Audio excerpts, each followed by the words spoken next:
pagpapatan dagiti California. At yung bisita di Paltas Supercargo, iti 94-266 Waipao, Depot Street. Considered the Festival Market.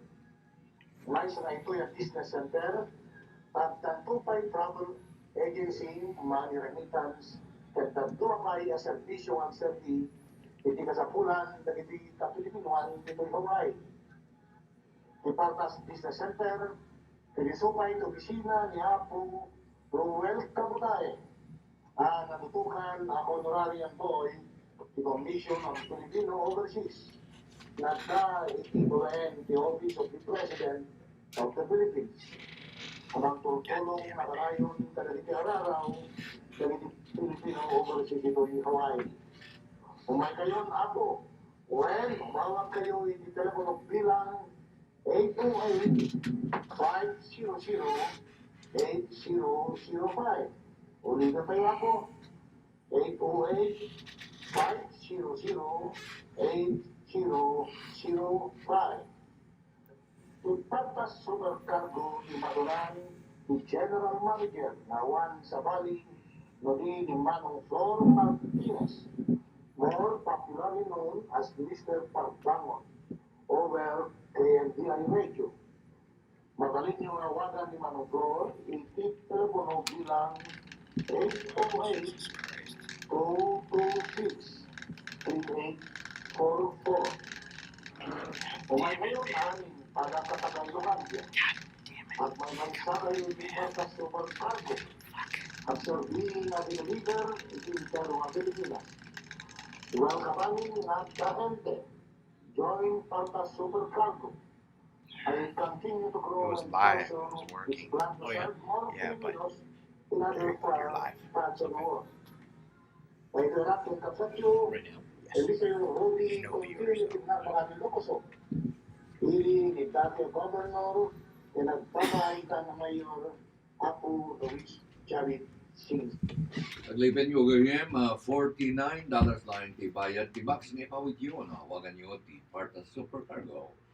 Ito yung numero ng hawagan, 500-8005. 500-8005. $49 line. Karamente nga ito. Now here it is. Ikaw daw, when the summer, pinasaya at yung po panagpasyar, can enjoyan pinapintas na weather when the summer. Mapaligpan nga rod ka amin, nang lumapang kayo. Yeah, that's killer. Yeah, you want me to start? When lumapang Yeah. at namoy, Hey, floor. After this, you want to start? Okay. Dugay at asigang sige pagsanglatan nila tuyo, when usap huwag tinanong. Aday yuan dagi pagkat, na ayos tinanong. Ang nadan dagi sharks when yo, kita yung met dagi tayo makabulong at jellyfish, kung dadumapay, saan ka nakapapanagamay, magbay may sa, muaglamoy ka, ikasibig kumati lifeguard, ibang dibusan. Kaya mo itimit, panang-hiking mo, di mo sirke dagi tingay, arit na papunan. Ang nadam dagi tayo, nagdapat na to, yung gigdan. Abusar ka dagi tingay kanatad na wanin, kasak sa pato.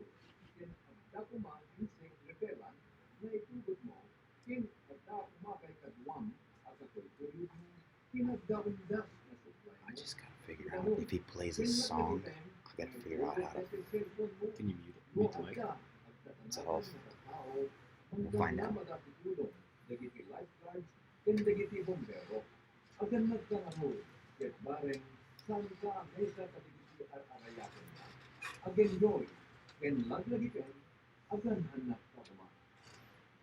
This message is brought to you by Ethnic Education Hawaii with funding from the Honolulu City Grant Inc.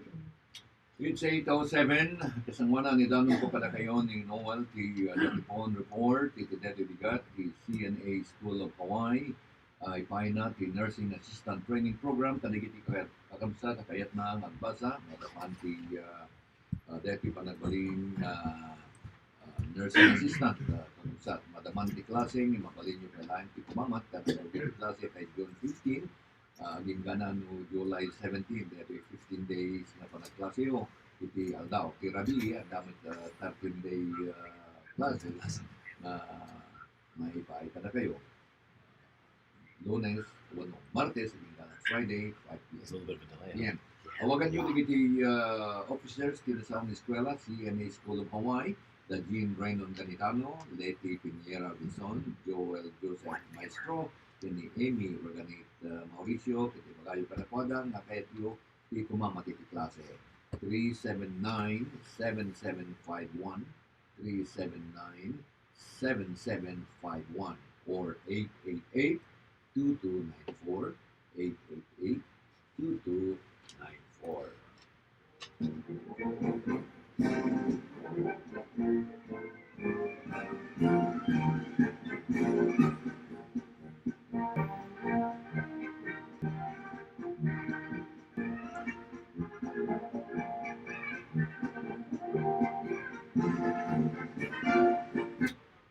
Ladies and gentlemen, the United States Army Band. Company forward! March! Left, right, left. March with the music. Ladies and gentlemen, the father and son team. The Tipon Report with Attorney Noel Tipon and Attorney Emmanuel Tipon. Good morning, gentlemen. Good morning, Floor. Good morning to our listeners.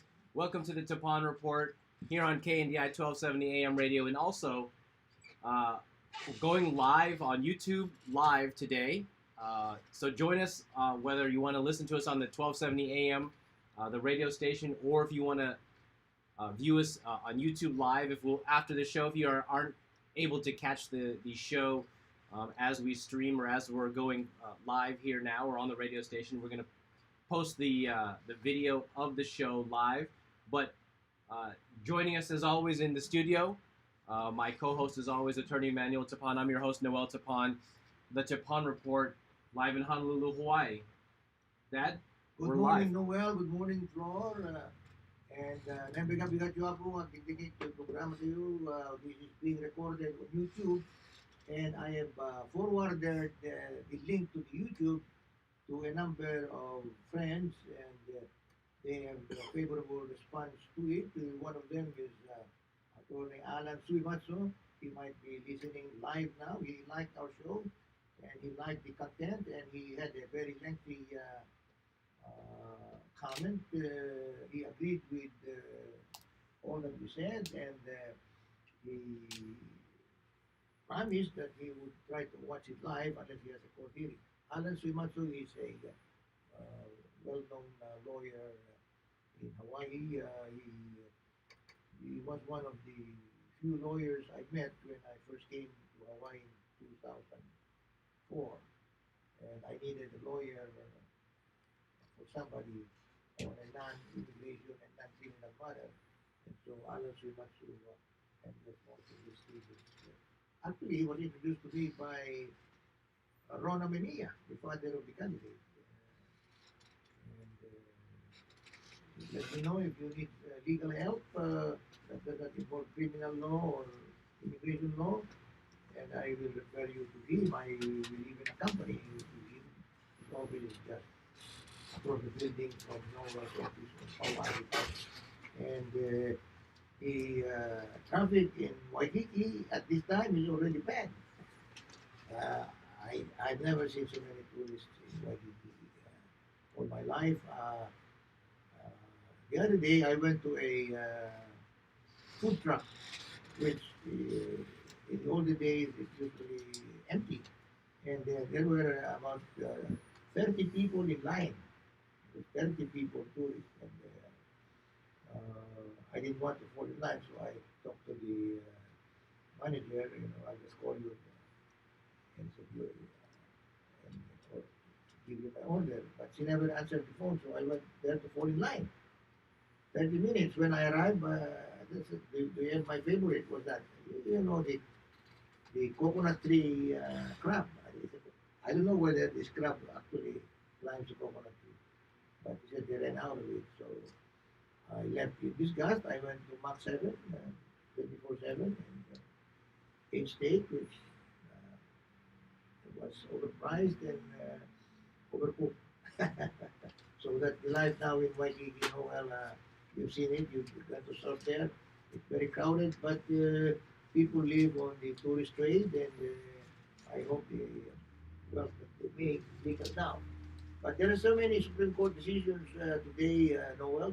This is a good day for the Supreme Court. I would say, well, I wouldn't say it's a good day, but it's a busy day. It's a busy day. It obviously a busy day for you in Waikiki, the tourist industry in Waikiki. It's busy down there, and I agree. We went down there, and we still try and enjoy surfing down there. Every time I go down to Waikiki, it's like I'm on vacation. We've lived here now for 14 years, and each and every time I go down to Waikiki, it feels like I'm on vacation.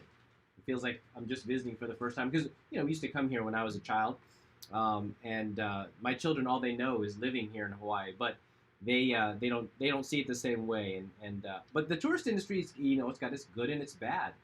It for all the people that it brings here, and I was reading in the news the other day that we have over 8,000 more tourists than this same time, and I don't think they're comparing it to last year, but I think they were comparing it to 2019 or before the tourist season was held up by the pandemic, and that is a significant number of people. It's got its good and its bad. I mean, the economy should see an increase in revenue, but if you are turned off by the crowds or the traffic or the mass of people that are down in Waikiki, then I suggest that you stay away until maybe the end of the summer, because it's going to be like that here in Hawaii. We've entered Tier 4, so the outdoor mask mandate is gone. Although walking around downtown Honolulu where the offices are, you'd never notice that the mask mandate is gone because people are still walking around with the masks on. You're still required to have a mask when you go inside or indoors. Federal facilities, though, you don't have to wear a mask. You go onto a military bases, you don't have to have a mask. So it's different strokes for different folks. But before we get into the Supreme Court news, there is some local some things going on local that do have to do with the military. The new what used to be the Kaena Point satellite station has now been renamed. It is now the Kaena Point Space Force Station. That's the newest branch of the military, is the United States Space Force. So that is I suppose a big deal. They're in charge of satellites, and that is I think it's an offshoot of the Air Force. I think that it's a sister service for the Air Force, or maybe it's an offspring of the Air Force, but I don't know how they want to characterize it. But people who were serving in the Air Force have now just transitioned over to the Space Force, and they hold now a new rank. It's not completely stood up, but we no longer have just the Kaena Point satellite station. It's now the U.S. Space Force Kaena Point Space Force Station, and their symbol looks like the Star Trek symbol. It looks like the A on the space in Star Trek. But that's new. Yeah, is that Kaena Point near the house that is being constructed for Obama in Waimanalo? We passed by there last Sunday with a friend, and they said, "Oh, this is the future house of Obama." I said, "Well, can you stop somewhere?" I said, "Well, there's a lot of traffic behind us, so there's no place to park." But, I will go there again next Sunday and take a picture of the future house of the Obamas on Waimanalo. It's near, it's right on the ocean. And, Sunday there's no work over there, so maybe we can go inside and take a picture. No, Kaena Point is actually on the north shore of Oahu. I think you're thinking about Makapu'u, the Makapu'u lighthouse, because Kaena Point used to be a lighthouse. Well, maybe it still is a light. Maybe they probably still do have a lighthouse out there. But Kaena Point is on the north shore of Oahu, and Obama's house, I think, is being built in Waimanalo, which is on the east side near Makapu'u, around that vicinity, Makapu'u Lighthouse. But there's nothing really out there. Kaena Point, maybe the Dillingham Airfield, that used to be a military installation, but now it probably got bracked and closed down. But I don't think that there's any new personnel that are out there. It's just military personnel who used to be in the Air Force. I don't know exactly how it works, but it's the unit that is out there. Will be Detachment 3, 21st Space Operations Squadron. So that's who's going to be out there. I don't know if that's going to increase the number of military that are out there, but they're probably coming from Tipon Airfield.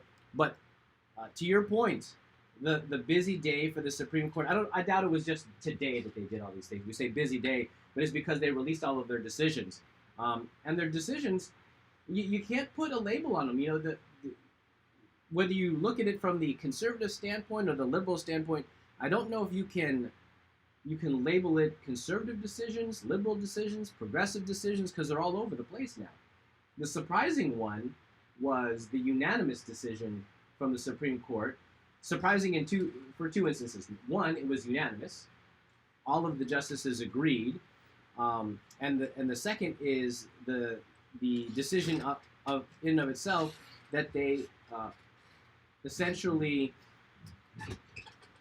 upheld the Catholic foster programs, Catholic foster agencies, it's Catholic charities. So they were sponsoring, or they were hired by the state of Philadelphia to place foster children.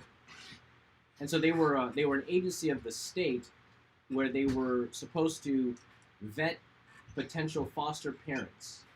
And they supposedly, this Catholic charities, refused to work with same-sex couples in order to be able to become foster parents.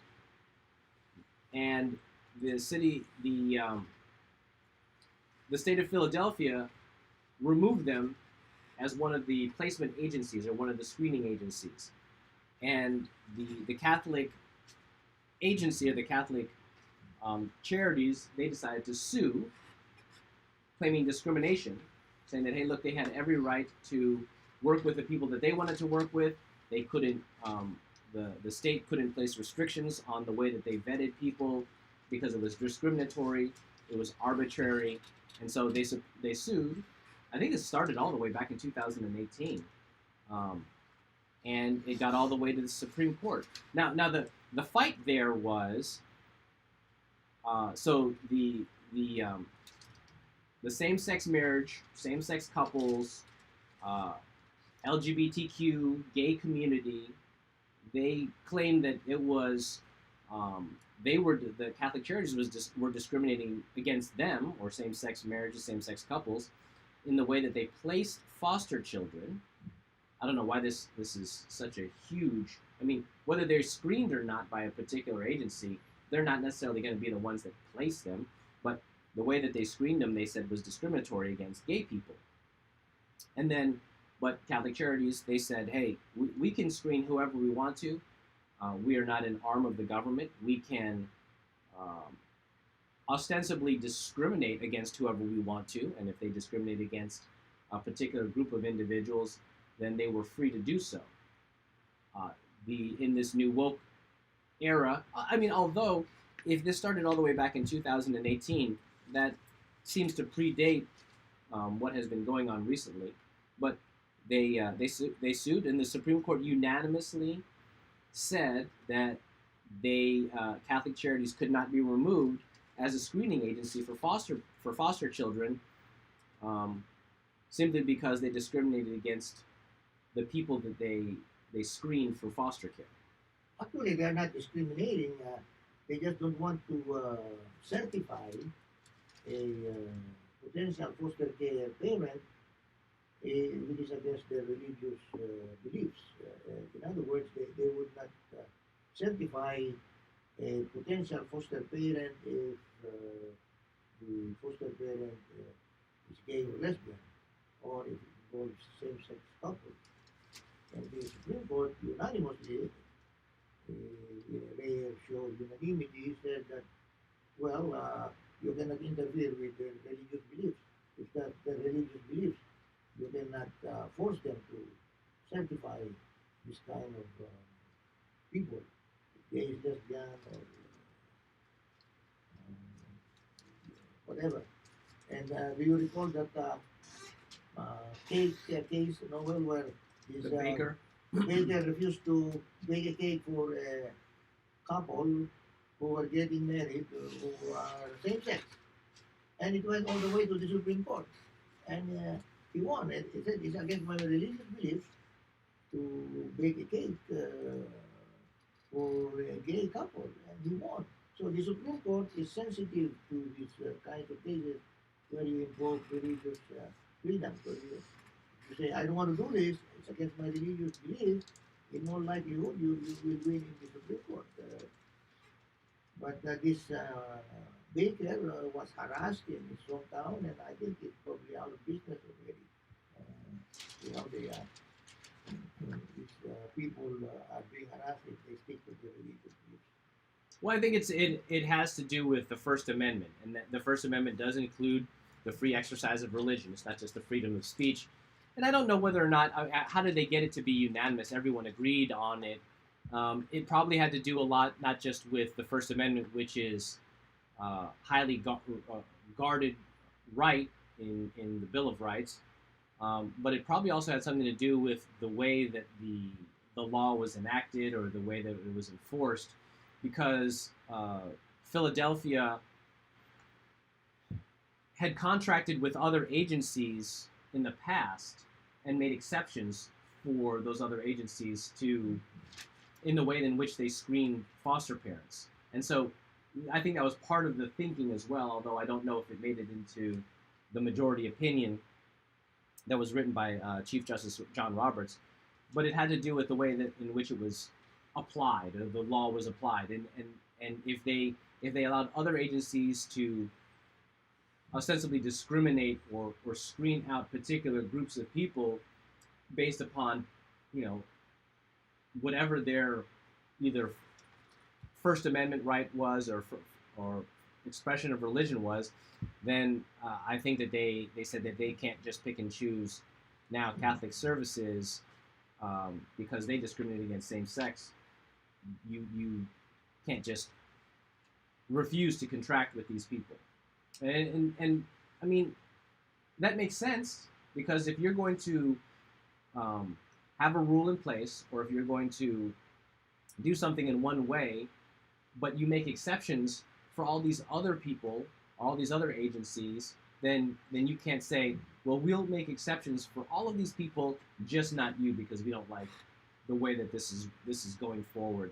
We don't like the discrimination that you seem to be putting forward. And so that's how I think that you got to be a unanimous decision, because it wasn't just this religious thing. It wasn't just same sex.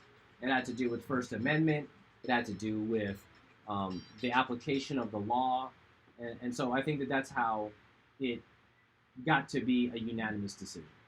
You will notice that the Supreme Court is sympathetic to religious beliefs.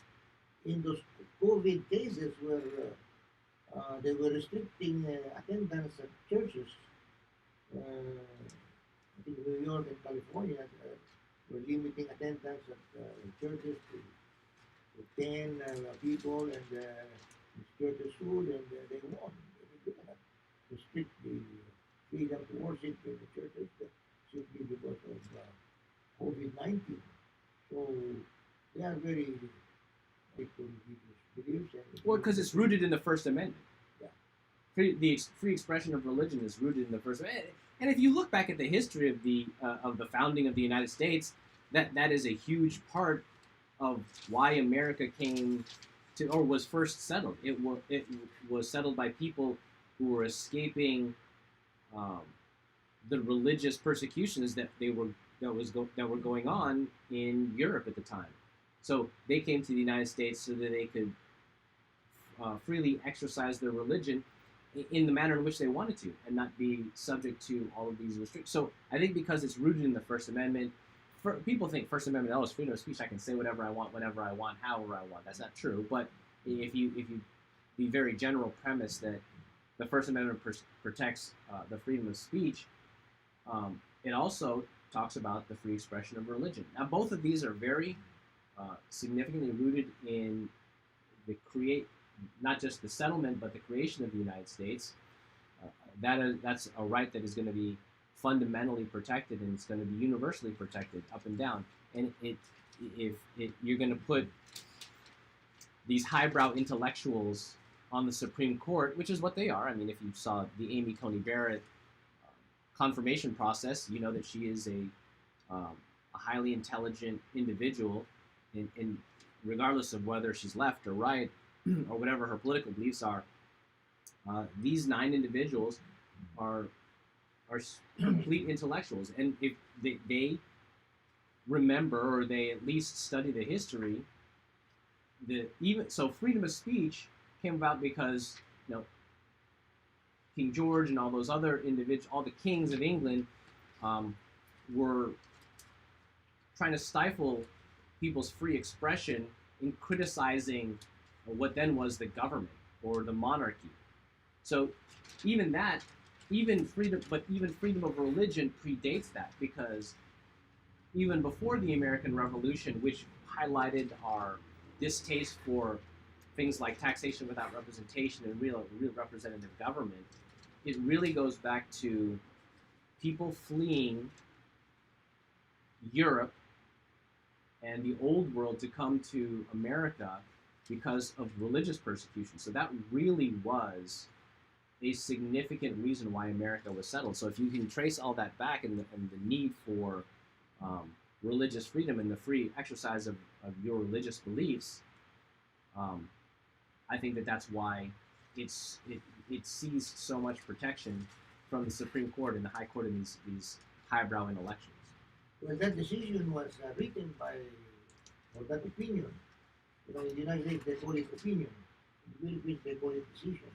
But actually it's an opinion. The decision is unanimous, but the opinion is written by the justice. So, well, it's one of those things where an opinion can actually be the law, because that's now the Supreme law. It may be just his opinion, but I agree with that's one of the few decisions of Chief Justice Roberts. But I agree with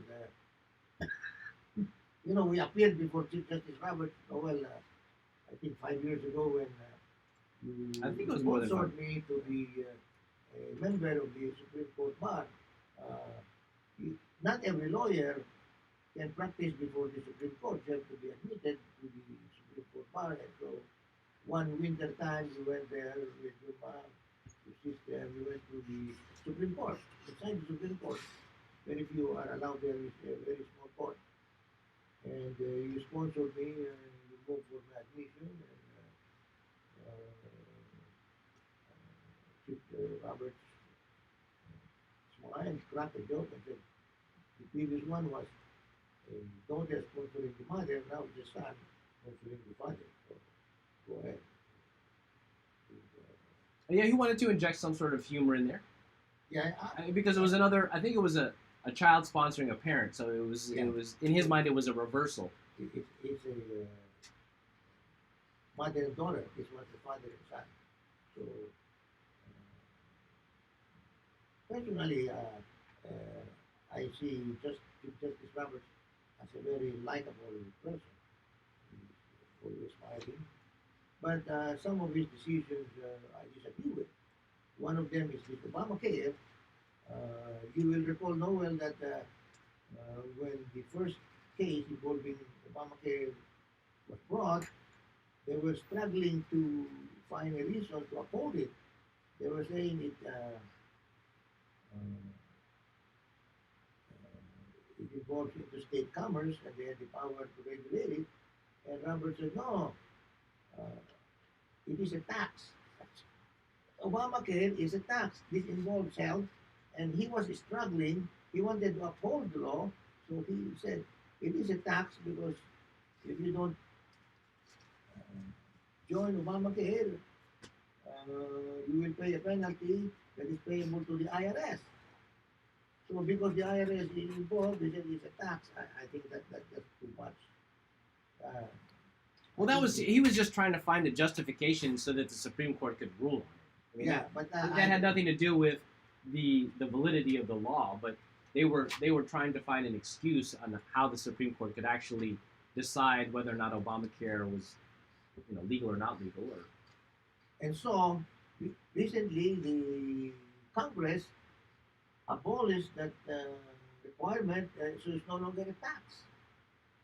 So they said there's no more basis. So Texas and other states sued to abolish Obamacare because there's no more basis for Obamacare since the provision regarding a penalty payable to the IRS has been abolished, so it's zero. And this morning, the Supreme Court ruled that Obamacare is still the law, and their excuse this time is that the plaintiffs have no standing. Did you read that decision? No, the standing, there's no standing. I sent you a copy of this decision, and Well, what I mean, the thing about that decision is that, and this was not a unanimous decision. This was 7-2. It's almost like it's a non-decision decision. It's one of those ones where it's a non-decision. what is, I mean, what it's not bind because their way of upholding Obamacare, right? They didn't really rule. They didn't really say anything of substance with regard to whether or not Obamacare is good, bad, good law, still the law, whatever. All they said was the plaintiffs didn't have standing or didn't have the authority, didn't have a particularized harm. They were not they themselves were not harmed in a way that they had the ability to sue to challenge Obamacare, and that's what standing is. Hey, look, it's for example, if you know, my friend goes into a hospital and gets bad treatment, can I sue that hospital for his bad treatment? No, I have no standing. I didn't suffer any harm. Now my friend could, but they say the same thing with regard to the Obamacare is this, you're just the wrong plaintiffs. You were not harmed. So in other therefore words, you have no pocketbook injury. It's financial injury. So or the any state- type of injury. It could have been injunctive, right? But that's the thing. It could have been that they wanted to enjoin them from continuing to do something. Yes, but according to Justice Alito, who dissented, you do not have to have a pocketbook injury to sue, and he cited examples of various cases where the Supreme Court has allowed states to sue, uh, like one case where they they were allowed to challenge the inclusion of a citizenship question in the census. I mean, what harm does a state suffer if there is a census and they require a citizenship question? What harm does the state suffer? And the Supreme Court allowed them to do that. So this Supreme Court is using standing as a crutch, or I think they call it punt. Can you explain punt? You're a football fan. No, when they punt, they punted here. Well, When you excuse punt, It's just that they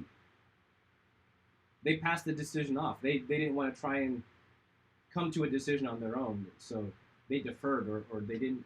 They gave up on it. in other words, you do not want to run for the goal. Instead, you just kick the ball and pray Hail Mary that it will reach the goal. So I think that's what I don't like in the Supreme Court. They're using standing as an excuse. I recall a quotation by your beloved late mother in Tagalog, which is, kung, kung gusto mong gawin, maraming paraan. Kung ayaw mong gawin, maraming dahilan. In English, it says, if you want to do it, you have a lot of excuses. If you don't want to do it, you also have a lot of excuses. Or rather, if you want to do it, there are many ways to do it. If you don't want to do it, there are many excuses not to do it. And so the Supreme Court is using standing as an excuse not to go into the merits of this Obamacare. And so the Obamacare is there again. But that is not the end of it. I think there will be more cases involving the Obamacare. There's a third decision, Noel, which is interesting. It's about the Federal Tort Claims Act. And the Federal Tort Claims Act allows a suit involving a tort to be filed. So they used that against President Marcos. Federal Tort Claims Act. They allege that Marcos uh, committed human rights abuses and violations in the Philippines, and some alleged victims were here. They sued him. It's a class action, more than 100 people. And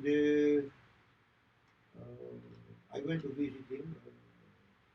I used to stop by here on the way from the Philippines and visit him in Makiki Heights. And I said, why don't you fight these cases? I don't think there is any basis for them. You know these people that you are alleged to have harmed?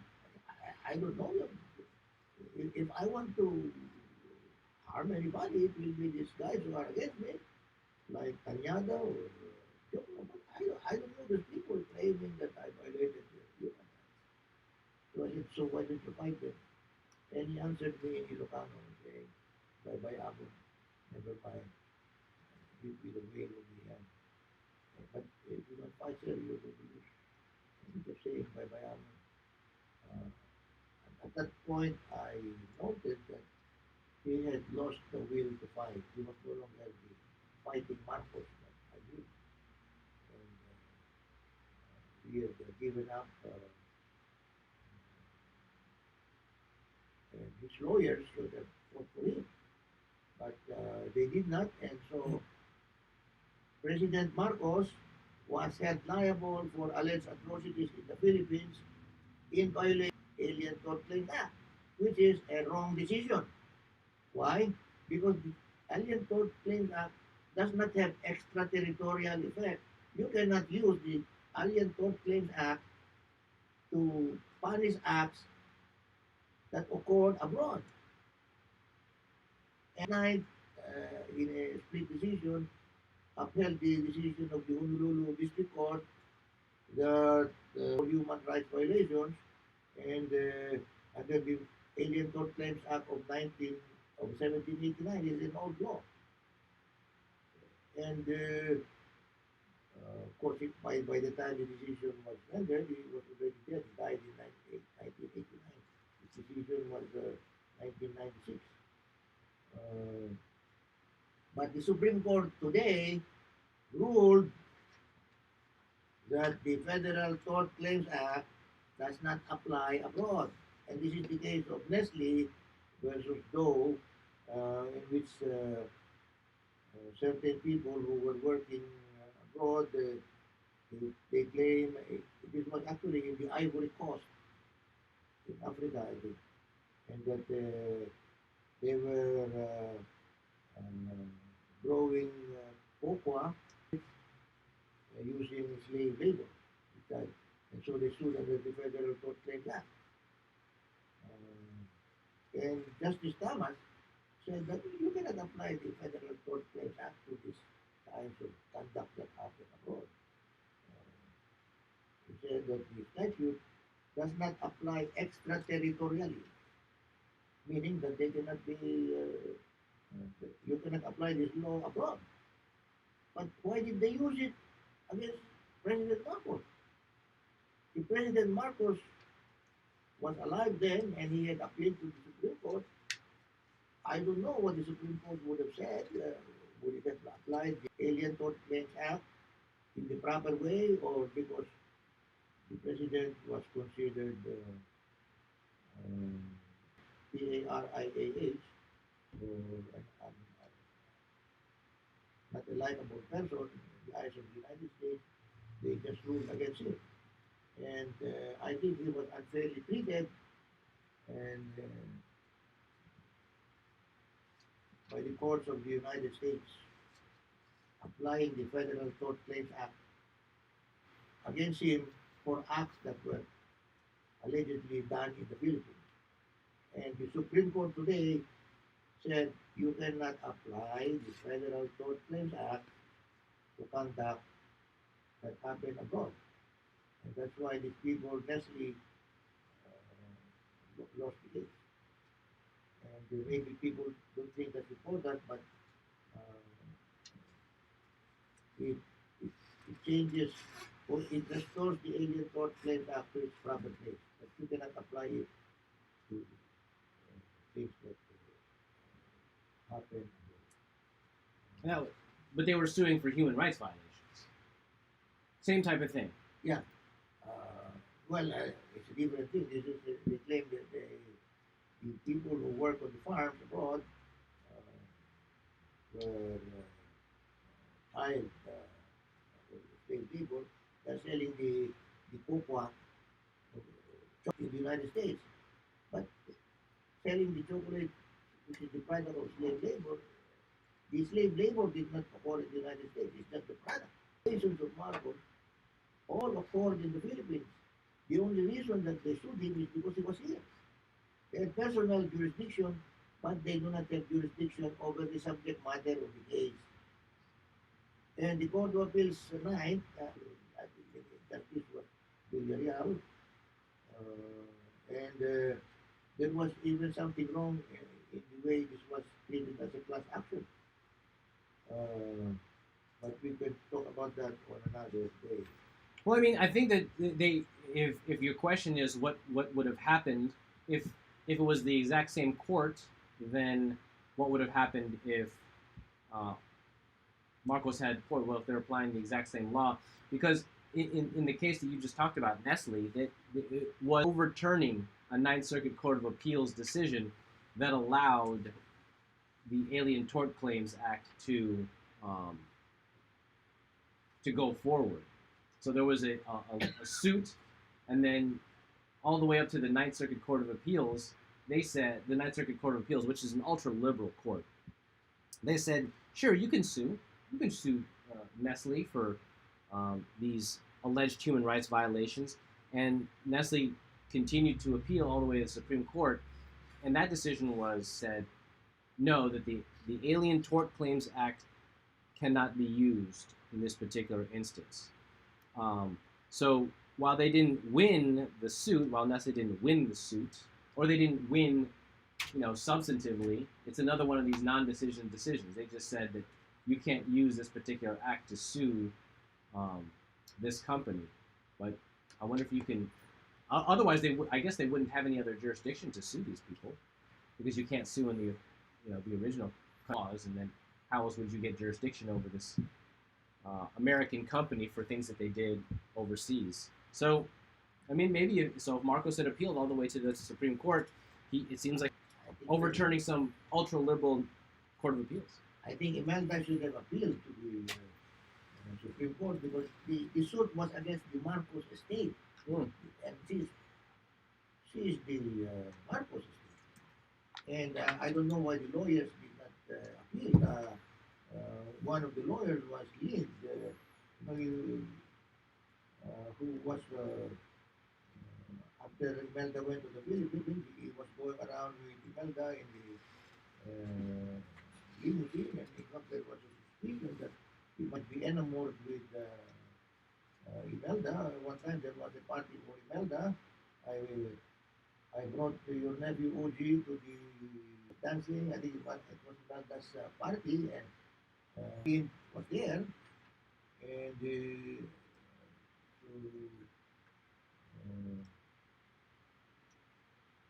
people said, "Oh, I think they're lovers." I don't think James Lynn was a lover, because they are close, Filipino ones. So there was dancing, and that was the first time I danced with Imelda. We danced a cha-cha, and I didn't know we were dancing like that. That's the only dance I know. So this is a misuse. This was a misuse of the Alien Tort Claims Act against the Marcos, and simply because they were the Marcos. Well, that just goes to show you, if you don't continue to appeal and you don't continue to fight, then you're bound to lose. I mean, that's the lesson you should learn. That's it. You should fight all the way to the Supreme Court. Of course, it costs money. I'd like to go to the Supreme Court. I have at least two cases now which are potential Supreme Court candidates. If I lose in the Court of Appeals 9th, I will go to the Supreme Court to question the statute under which the client was convicted for being deported. I won in deportation court. The government lost, and they appealed to the Board of Immigration Appeals. They won there, so I'm challenging it in the Court of Appeals. The issue would be a statute which makes deportable the offense of child abuse. So what is child abuse? Abuse to you may not be abuse to another. It's like a reasonable man. What is a reasonable man? Or it's like a beautiful woman. What is beautiful to you may not be beautiful to me. There's no definition. There's no definition of a reasonable man. There's no definition of child abuse. And that's the issue that I would like to bring to the Supreme Court before I kick the bucket. And I might have a chance. I might even do it for free, just to appear before the Supreme Court. Well, I mean that's the Ninth Circuit Court of Appeals. That is definitely a place where you could win. It's whether or not the Immigration Service will want to take it up to the Supreme Court. They probably won't if you win at the Ninth Circuit Court of Appeals. The Ninth Circuit Court of Appeals is ultra liberal, and they are the type of court to side with if they're going to use partisan politics or if they're going to use identity politics or whatever politics are involved. The Ninth Circuit Court of Appeals is certainly going to certainly be one of the courts that's going to bend or sway in the wind with respect to what is politically correct in today's world. That's just the way they are, and they're left leaning. So with regard to your case, they're pro-immigrant. They'll be pro-immigrant. Now the conduct is not very sympathetic because the conduct is child abuse, but if they are pro-immigrant and they want to swing with that political wind and they want to follow that political tide, if you will, then the Ninth Circuit is probably the place where you'll be able to convince them that some sort of discriminatory processes or favor the immigrant in this particular case, especially since I think significant deference should be given to the immigration judge that sits in the court that actually heard the case, especially if the standard is abuse of discretion. Because if it's abuse of discretion, significant deference should be given to the trial court judge who actually talked to the petitioner, talked to the immigrant, talked to that individual, saw his testimony, observed his demeanor, and had a first-hand ability to evaluate the credibility of his statements. And I think that that's certainly something that should be hit upon, that if the standard is abuse of discretion, then significant deference should be given to the discretion of the individual, the one individual who is actually able to observe this person. Because if you can't, if you take, I mean, the Board of Immigration Appeals, they didn't see the person, they didn't hear any of the witnesses, they just read a bland transcript. That's a very good point that you brought up, Noel. I didn't think of it. I will let you read my brief, and I will point out that they should give significant deference to the immigration court that heard the witness, heard the defendant, and judged his credibility and found that he did really commit this offense, even though he was convicted. I was apprehensive that I could lose the case. Well, I mean, that's the way that you have to, because you have to turn your client into, if his conduct was not sympathetic, then you have to turn the case into something that makes his situation sympathetic. And in this particular case, that is what happened. Because the situation of an immigrant who was able to articulate himself to the trial court judge and convince that individual, whatever his basis was, whether or not he actually believed that he didn't do it, whether or not he believed, because that's a tough one. I mean, if you argue that the trial court judge or the immigration judge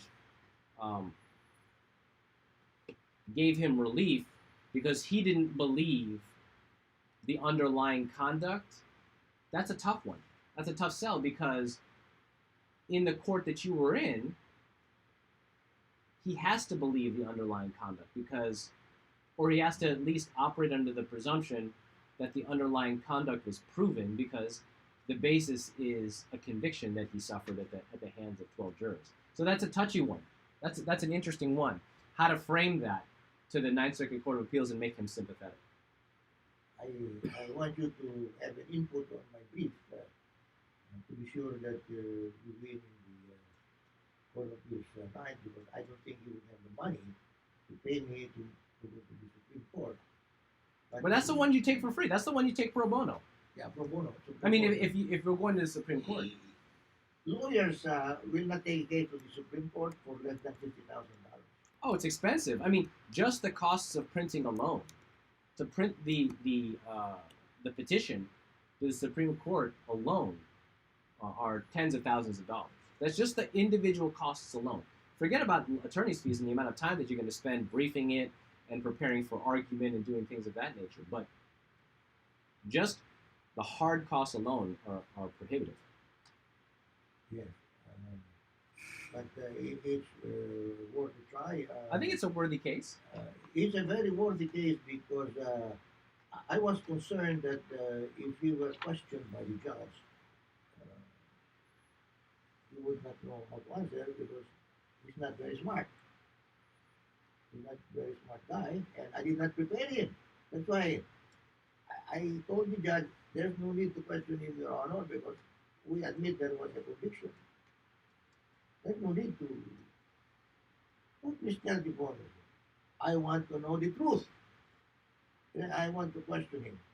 And I want the family to be out of the room because the answers might be embarrassing. So the children were sent out of the courtroom and they asked him, did you or did you not have, did you or did you not touch the private parts of this girl? And he said, no, I said, then why did they accuse you? He said, I don't know. Why they did that. His wife was having several theories of why they were accusing him, but I said, you know, just speculation. And I told the guy, you should not speculate in why people want to accuse you of this or that.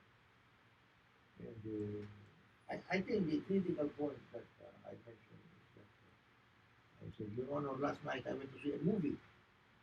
It is titled Just Mercy. And in fact, I have a copy of the book. I bought it there.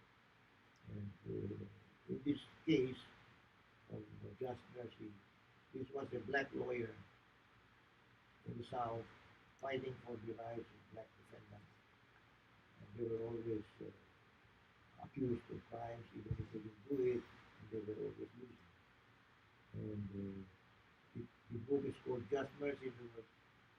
The cry of the lawyer was, if you cannot render justice, at least be merciful. And so I said to the judge, Your Honor, if you cannot render justice, just mercy. Don't this person his family in the United States, and he has a home, children, a stable job. And the judge listened to it, appeal that I raised. And then he relieved. He said, congratulations, I will allow you to remain in the United States. And the man cried. So it's very rare to see a man cry and sob. He cried. And the government appealed. They cannot take a loss. They're sore losers. That's the way the government is. They're sore losers. And that, I mean, that we talked about it a couple of shows ago, and we got it. We finally were able to get a victory in the Navy case, the case of the Navy sailor that I represent now. And if you recall, this was the case where a Navy sailor was accused of sexually assaulting two minor girls, and he initially was looking around for civilian attorneys, but when he was assigned the senior defense counsel at the Navy base, he decided, hey, look, I've got the senior defense counsel, the most experienced, the best defense counsel in Japan for the Navy. He had the most litigation experience. He was ostensibly the Navy's best of the best in terms of the defense counsel. He was assigned that guy as his lawyer, and I think there might have even been another military lawyer who's assigned. So he had 2 military lawyers assigned to his case. He had the senior defense counsel and then another lawyer. I said, well, I've got these 2 guys. Why do I need to hire any civilian counsel? So he opted not to hire a civilian counsel to represent him in his court-martial case. And then after days of trial, he ultimately was convicted, whether you find that surprising or not. But he was convicted by a military jury, and he was sentenced to 39 years at Fort Leavenworth. At that point, then he called back again and said, oh, I was just convicted, or his father called at this point and said, I want to appeal the case. Which is such a shame, because I don't know whether or not we would have been able to make any difference, but now we have a conviction. It was probably a unanimous jury verdict, although we'll never know, and in the military you don't need a unanimous verdict. Excuse me. And so we took on the appeal. We took on the appeal of this case where this Navy sailor was convicted and sentenced to 39 years for these allegations of child sex abuse, which is a tough case because that's not a very sympathetic person, especially if you examine it from the fact that if he was convicted, you kind of assume his guilt. But nonetheless, we took on the appeal, we took on the case, and we appealed it up to the Navy and Marine Corps Court of Criminal Appeals. And we filed that brief. The government filed this answer, and we challenged the conviction because one of the jurors was obviously biased, or at least we could demonstrate that one of the jurors was biased. And it was our theory, excuse me, that the biased juror infected the rest of the jury. And you can see that because he was convicted of every single charge that he faced. Now, usually there's 1 or 2 that a person is not convicted of, but he was convicted of every single charge. And then he was sentenced to 39 years. So we appealed that decision, and based upon the biased juror. And the Navy and Marine Corps Court of Criminal Appeals, who is made up of military service members, a Marine Corps lieutenant colonel, and 2 Navy commanders, reversed the conviction. Unanimously, 3 of the 3 unanimously reversed the conviction. Congratulations. That was a month ago. That was months ago, actually. That was the case that I told our viewers and our listeners. I gotta say viewers now.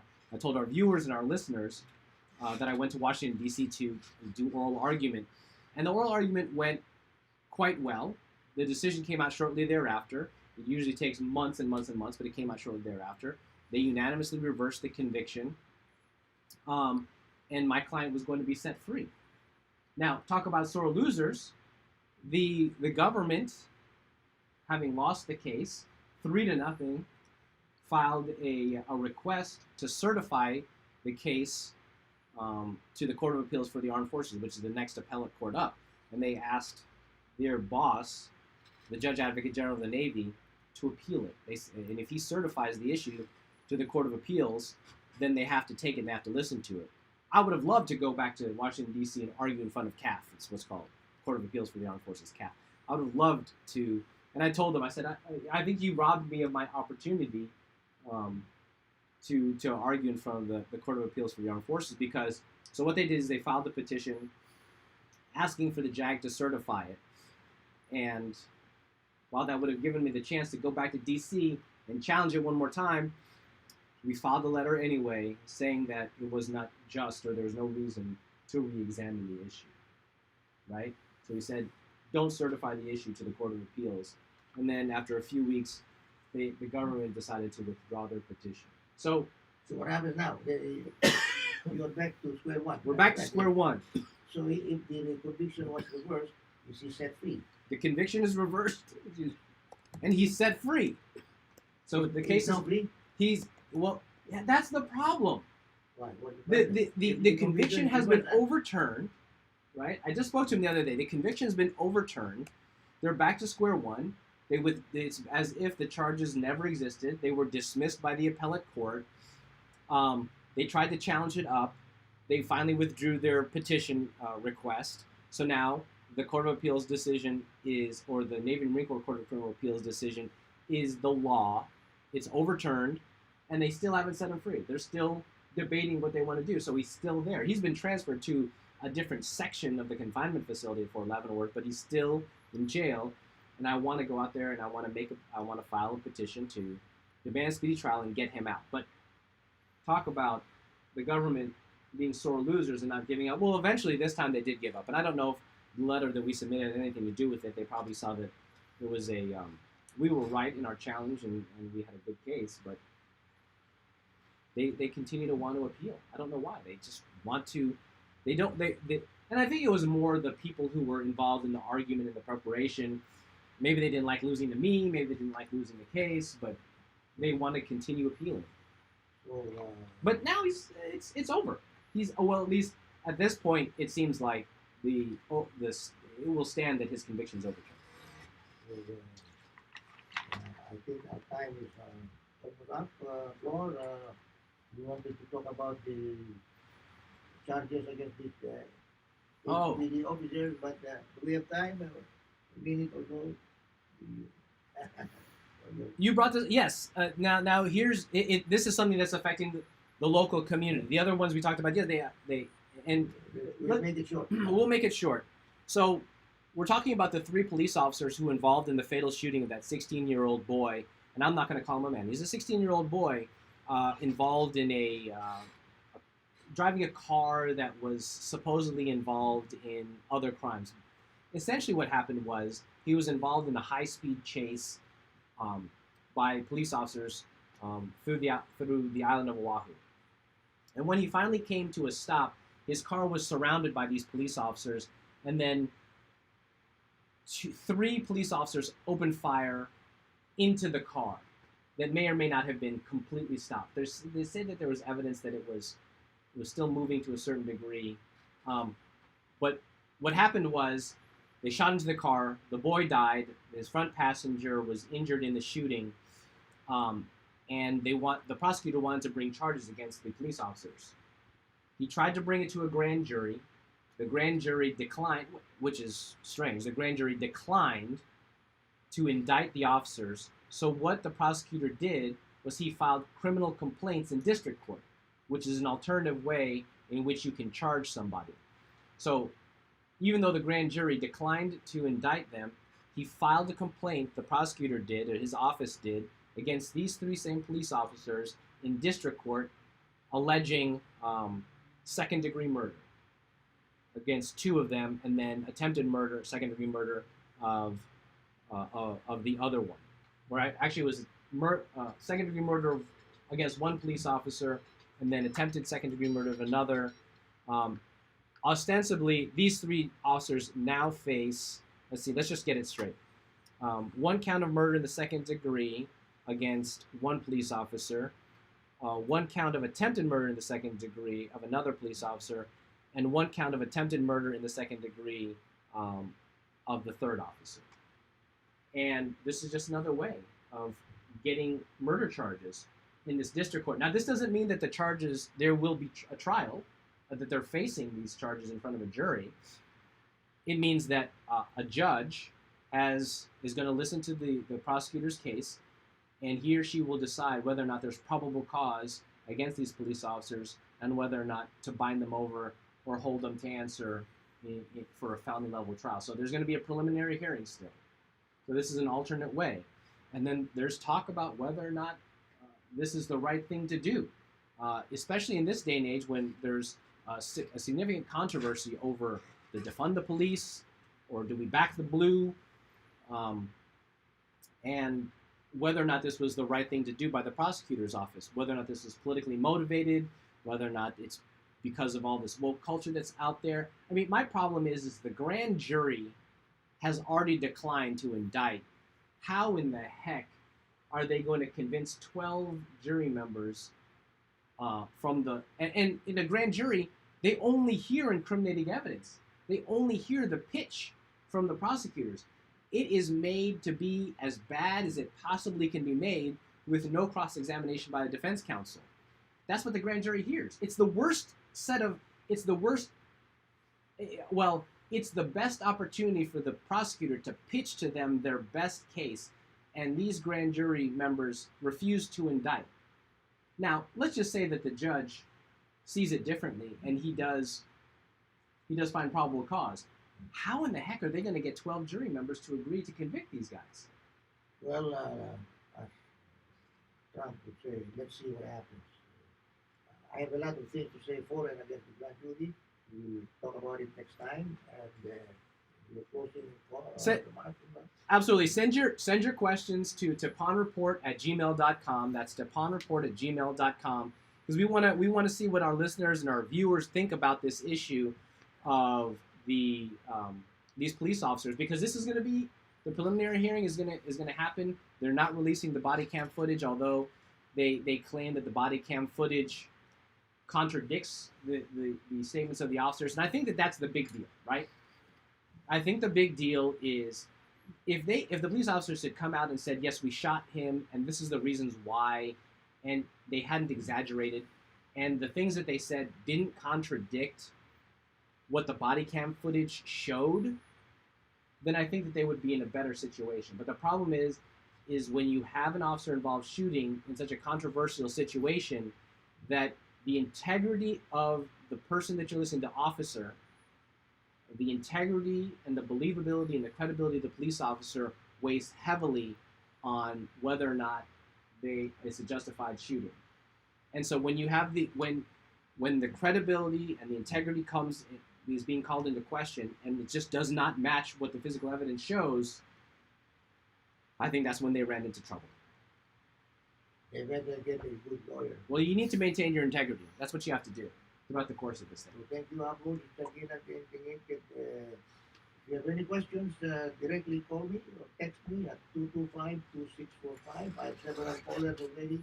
225-2645. Better send me a text because I cannot answer you all the time by voice. Send me a text message. 225-2645.